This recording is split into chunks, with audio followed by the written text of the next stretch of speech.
So this video is going to teach you how to search for a person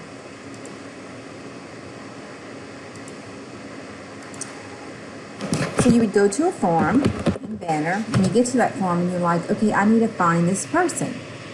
So you have to know how to be able to search for them. Now, if you know the person's Banner ID, you would never go and search for them because I would just simply type the Banner ID in. But if I don't know the Banner ID and I need to find the person, I would hit this button right here.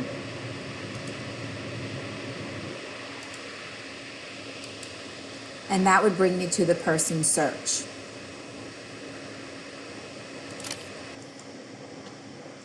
So I'm going to select the icon and it's going to bring up a pop-up. So now I can decide, do I want to search by a person search, non-person, or alternate ID. So this is just like what you're seeing in 8. You see it now in 9. I'm going to go ahead and select person search. And then this is what the query looks like.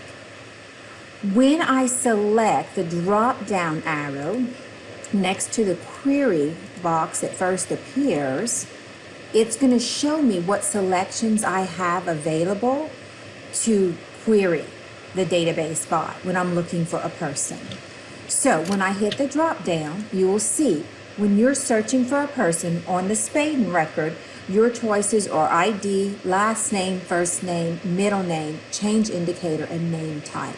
Now, some of these, you probably don't even know what they are, and that's okay, because if you don't know the table real well, you're not going to know what they are. But what you do know when you're searching for a person, you're going to most likely have a paper in front of you with that person's name on it, or the person's talking to you. So I'm going to say I'm going to search by the last name, and then I'm going to say I'm going to search by the first name. So I add all the options that I want to use within my query. Now, you'll notice that when I did that, some additional boxes appeared. So now we have the column right here, and then we have the column right next to it right there. So 2 columns were added once I selected my search criteria. The column right here tells me, or I'm going to use it to determine how I want it to search. So you have some options. You have where it can contain what you're about to enter in this field here. It could be like what you're about to enter, starts with, ends with, equals, not equals. So I'm going to say that it equals because I know the student that I'm searching.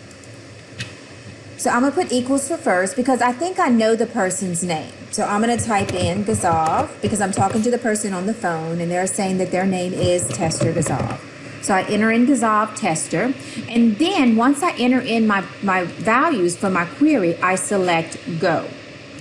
And that's going to execute my query. So I'm going to select it Go, and now Banner is looking for all person records with the name Tester Gazav. So you'll see I came back with 2 results. Now, if this is correct, because you could use the birthday to say, you could be talking to the person, say, what's your birthday? And they say they were born in 1987. You can say, okay, this is the person right here. So to select them, you can double click in the ID field, or you can highlight the row and select in the lower right hand corner. So those are my options. I can double click on it, or I can hit select. Now, if you like to double click when you're looking at a validation table or person, you have to know that you have to double click in the ID for this particular validation table. If you try to click on another column, it's not going to open up. So I'm just going to highlight and I'm going to select, and then it's going to select that person and populate them on the form that I was on. Now, let's go ahead and use the alternate ID search. You're going to see this one's a little different because now I can enter in the birthday. So I can enter in, you see my values have changed. I can use first name, last name, entity, middle name, birthday. I'm still going to just use last name and first name. But instead of saying equals, I'm going to say it contains, because I tried looking for Tester Gazav and I didn't find it. So I said, oh, maybe the student spelled their name wrong, or the person who entered their data in Banner did it wrong. So I'm just going to put G-A-Z, and then I'll put Tester. So I just put what I know, or I'm saying, I'm talking to the student, she's saying it's spelled G-A-Z-A-V-E, but when I type that in, I'm not finding anyone. So once I enter it in, I select Go, and then it's going to do the query and bring back my results. Now you're going to notice that with the alternative search, you get a little more information. So you see right here, I get the last 4 digits of the social. This person doesn't have a social. This one has. So I have a little more data to try to find the actual correct person. Also the birthday. I'm going to go ahead and cancel.